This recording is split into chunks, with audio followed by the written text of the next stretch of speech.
On the subject of silence and silence retreats, what is a good length of time that we should spend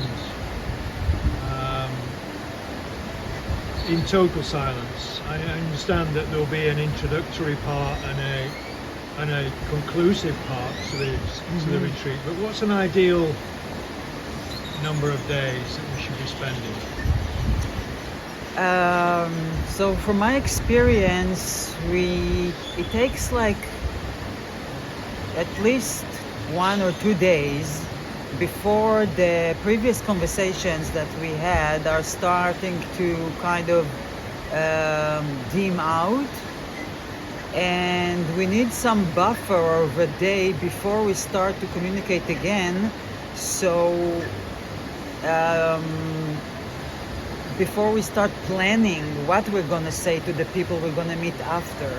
So if we take 1 or 2 days from here and 1 day from here, we want to be like 2 days at least in the middle in total quiet space. So that's why I prefer to have like 4 or 5 days in total. So there will be a quiet space in the middle, if that answers your question. Thank you. During this noble silence retreat, how much time would we expect to spend in meditation? There is actually no expectation, and meditation is a tool, basically. It's not the goal. So meditation is a segue to reach a state of peace and quiet. So if you sit under a tree and you look at the leaves or you look at the ants and that gives you peace and quiet, that's it. You don't need to think about meditation. All the meditation techniques are helping us to reach this state. So it's really up to what is pleasurable for you, I would say. Thank you. So during the silence retreat itself, my understanding is that we also spend time journaling. Could you talk to me a little bit about what that is? Sure. Journaling is a form of communication with oneself.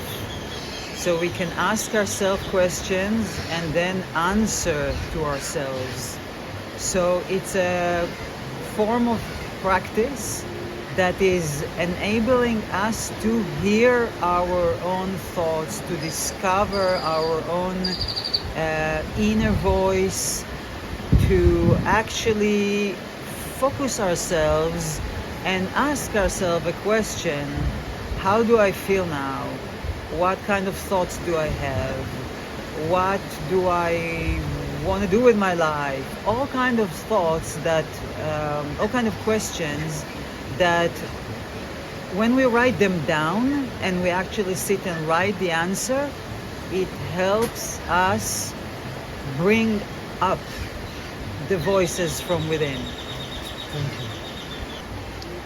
One of the things about a silence retreat that I've experienced has been initially quite challenging is that we don't make eye contact with the other people participating.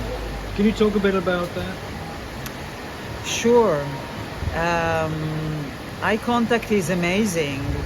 Is one of the most beautiful ways to communicate with another human being is through our eyes. And what we want to do in a silence retreat is to be with ourselves and to actually separate ourselves from other for the purpose of being only with ourselves. So it can feel weird a little bit in the beginning, but then it relaxes us and enable us to be really, really with ourselves. Thank you. So for somebody who's coming on their first ever silence retreat, could you talk us through a little bit of the phases of the experience? You know, what you can expect to go through emotionally and mentally, maybe even physically, during the course of, let's say, 4 or 5 days of silence? So I would say that the first phase is thinking a lot about what happened right before, and maybe even things that I forgot to do. So there is like a mental phase of a lot of thoughts, and part of what we're going to do in the retreat is actually to dedicate the first day to observe the kind of thoughts we are having. Then the next phase that will come will be all kind of emotions, sometimes being irritated or nervous or even anxious. Many times emotions that usually we're not allowing ourselves to feel because we are distracting ourselves with all kinds of things that we're not doing during a silence retreat. So the second phase, and we're going to attend to it, is what do I feel? Then there will come a phase that we will experience ourselves more physically,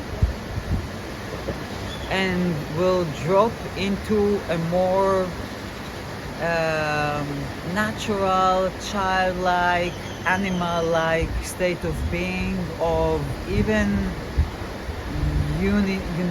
unifying, feeling united with our surrounding, with nature, with the flow of the group.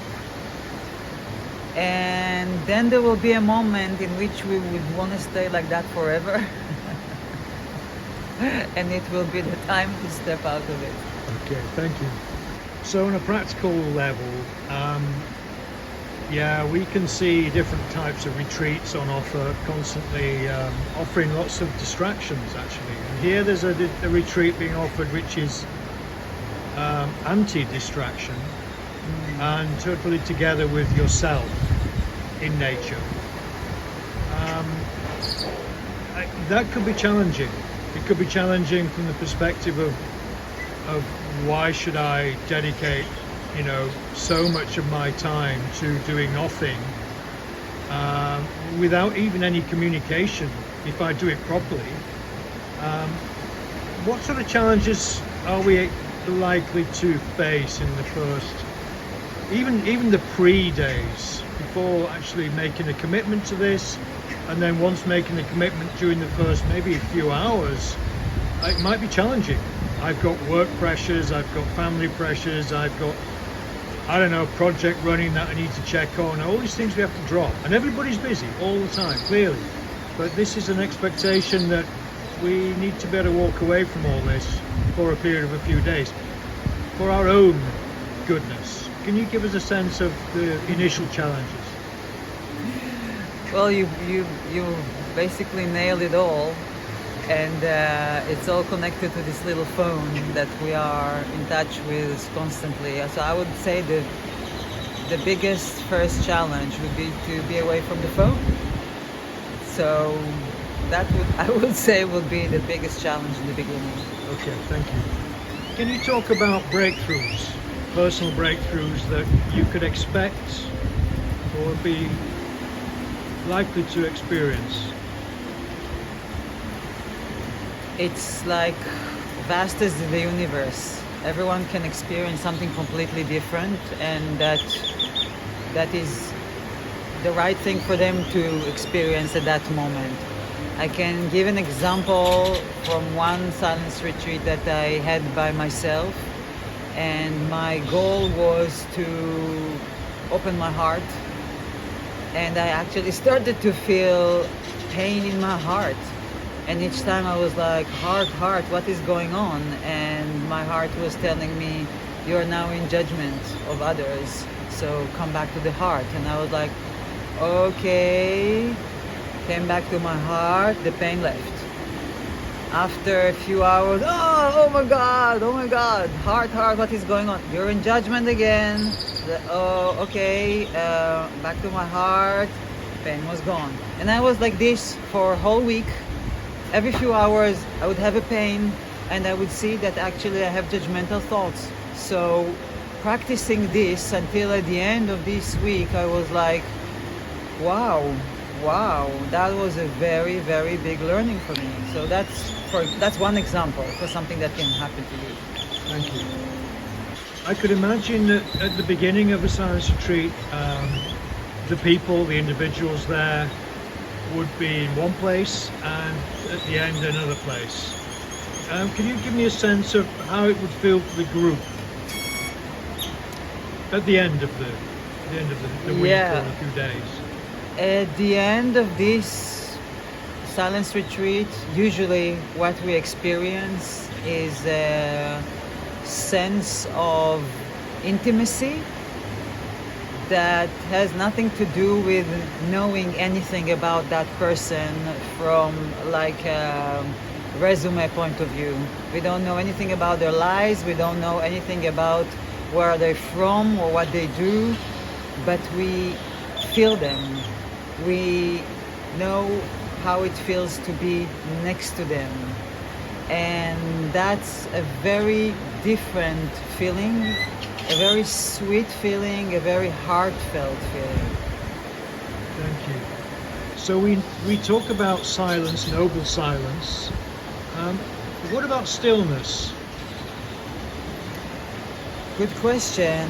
Stillness is what we want to achieve. We want to achieve a state in which we can see a thought passing and we let it go. We can feel an emotion rising and let it go because we are right in the middle as an observer. So this is our goal basically. This is why we take a pause from the hustle bustle of the external world so we can actually have the space to watch those thoughts when they're coming, to feel those emotions when they are rising, or the sensations in our body when they are coming.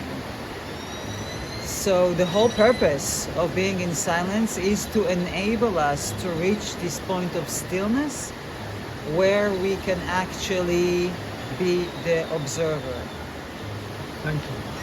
Okay, so the Noble Silence Retreat is taking place during March at Zopilote on the island of Ometepe. Can you give us a brief sense of this place?